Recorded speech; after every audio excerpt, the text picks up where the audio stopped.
அடேங்கப்பா, என்ன பாஸ் வாழ்க்கை இது. நம்ம காலேஜ் படிக்கும்போது எவனோ ஒருத்தன் அன்னைக்கு எக்ஸாம்னு சொல்லுவான். சும்மா பேய் கதைய சொல்லிட்டு நம்மள நடுங்க வைப்பான். இப்போ அதே பேய் கதையை ஹாரர் ஃபேண்டசின்னு டைட்டில் போட்டு நம்ம டார்லிங் பிரபாஸ் வரப்போறாராம். ஆமாங்க, தி ராஜா சாஃப்ட்வேர்னு ஒரு அறிவிப்பு வந்திருக்கு. ஊரு உலகமே பேசிக்கிட்டு இருக்கு என்ன கதை இருக்கும்னு. வாங்க நம்ம ஊர் என்ன சொல்லுது டீம் ஒரு 2 நிமிஷம் யோசிச்சு நமக்கு தோணினதை அப்படியே போட்டு உடைப்போம். இந்த ட்ரெய்லர் டைட்டில் பார்த்ததும் எனக்கு ஒரு விஷயம் உடனே பக்குன்னு தோணுச்சு. நம்ம பிரபாஸ் சார் அண்மையில ரிலீஸ் ஆன சில படங்களை பார்த்ததுல ஒரு சில இடத்துல அவர் ராஜா மாதிரி தெரிஞ்சாலும் சாப்புங்கிற அளவுக்கு செட் ஆகல பாஸ். ஆனா இது ஒரு ஹாரர் ஃபேண்டசிங்கிறது தான் இங்க முக்கியமான பாயிண்ட். டைரக்டர் மருதி சார் கூடவே நம்ம தமன் எஸ்.ஆர். மியூசிக்னு ஒரு பெரிய டீமே இருக்கு. சரி, கதைக்கு வருவோம். என் கணிப்புப்படி நம்ம பிரபாஸ் இந்த படத்துல ஊர்ல நடக்கிற பேய் பிசாசு கதைகளை எல்லாம் கிண்டல் பண்ணிட்டு திரியிற ஒரு மாடர்ன் பையனா வருவார். ஒரு ரெபல்னு வேற ட்ரெய்லர் டிஸ்கிரிப்ஷன்ல சொல்லிருக்காங்க. அட, இவர் என்ன போராளிலாம் கிடையாதுங்க.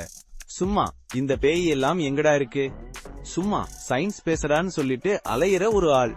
இவரு ஒரு பழைய பங்களாவுக்கோ இல்ல ஒரு குலத்துக்கோ வர்றாரு. அங்க பல வருஷமா ஒரு சாபம் இருக்கு, இல்லனா ஒரு கெட்ட ஆவி இருக்கு.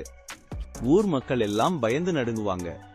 ஆனா நம்ம ராஜா சாப் மட்டுமோட டேன்னு சொல்லி சிரிச்சிட்டு திரிவார். ஆனா மெல்ல மெல்ல அந்த பேயோட விளையாட்டு ஆரம்பிக்கும். சின்ன சின்னதா நடக்கும், அப்புறம் ரொம்ப பெருசா போகும். அப்போதான் இவருக்கு புரியும், அட இது வெறும் பேய் இல்லடா, ஒரு ஃபேண்டசிங்கிற மாதிரி ஒரு மாபெரும் சக்தி இருக்குன்னு. நம்ம மாளவிகா மோகனன், நிதி அகர்வால், ரித்திக் குமார்னு 3 ஹீரோயின்கள் வேற இருக்காங்க. யோசிச்சு பாருங்க, ஒருத்தவங்க இவரோட மாடர்ன் லவர் ஆயிருக்கலாம், இன்னொருத்தவங்க அந்த சாபத்தோட பின்னணியில இருக்கிற ஒரு பழைய காலத்து காதலியா இருக்கலாம். இல்ல, முக்கியமா இங்கதான் ஒரு ட்விஸ்ட். ஒரு ஹீரோயின் அந்த பங்களாவுல இருக்கிற பேயா கூட இருக்கலாம் பாஸ். பாவம், நம்ம பிரபாஸ் என்னமோ ரொமான்ஸ் பண்ண வந்தாருன்னு நினைப்பாரு, கடைசியில பேய்கிட்ட மாட்டிக்கிட்டேன்னு அழுதுட்டு இருப்பாரு. படத்துல சஞ்சய் தத், போமன் ராணி எல்லாம் இருக்காங்க. இவங்க நிச்சயம் சும்மா வந்துட்டு போற ஆட்களா இருக்க மாட்டாங்க. சஞ்சய் தத் அந்த சாபத்தை உருவாக்கி பல வருஷமா காத்திருக்கிற ஒரு வில்லனா இருக்கலாம், இல்ல பிரபாஸுக்கு எதிரா நிக்கிற ஒரு பெரிய சக்தியா இருக்கலாம். போமன் ராணி சார் அந்த ஊரோட பெரிய மனுஷனா, இல்ல அந்த சாபத்தோட ரகசியத்தை தெரிஞ்ச ஒரு விவேகமான பெரியவரா இருக்கலாம். அவர்தான் பிரபாஸ்க்கு வழிகாட்டி, ஏம்பா தம்பி நீ சும்மா சயின்ஸ்னு பேசினது போதும், இது வேற மாதிரி விஷயம்னு சொல்வார். டைரக்டர் மருதி சார் தன் படங்களில ஒரு கலகலப்பையும் குடும்ப சென்டிமெண்ட்டையும் கலக்கிறவர். சோ இந்த ஹாரர் ஃபேண்டசில கூட ஒரு பக்கம் பேய் வந்தா காமெடி பண்ணிட்டு இன்னொரு பக்கம் நம்ம பிரபாஸ், டேய் நீங்க எல்லாம் என் குடும்பத்துக்கு செஞ்சது இதுதானான்னு எமோஷனலா பேசுவார். அதுக்கு தமன் எஸ்.ஆர். மியூசிக்ல டப் டப் டப்னு அடிச்சு காதை கிழிக்கிற மாதிரி பாட்டும் சண்டையும் வரும்.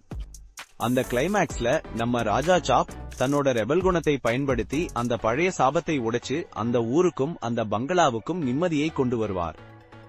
ஒருவேளை அந்த 3 ஹீரோயின்கள்ல ஒருத்தவங்க மூலமாவே அந்த சாபத்தை உடைக்கிற ஐடியா கூட இருக்கலாம். இதுதான் நம்ம ஊர் என்ன சொல்லுது டீமோட கணிப்பு. நீங்க என்ன நினைக்கிறீங்க பாஸ்? கமெண்ட்ஸ்ல சொல்லுங்க. அப்புறம் மறக்காம நம்ம சேனலுக்கு சப்ஸ்கிரைப் பண்ணிடுங்க. ஊர் என்ன சொல்லுது சேனலை சப்ஸ்கிரைப் பண்ணுங்க. இந்த வீடியோ பிடிச்சிருந்தா லைக் பண்ணுங்க, ஷேர் பண்ணுங்க. அடுத்த வீடியோல பார்ப்போம்.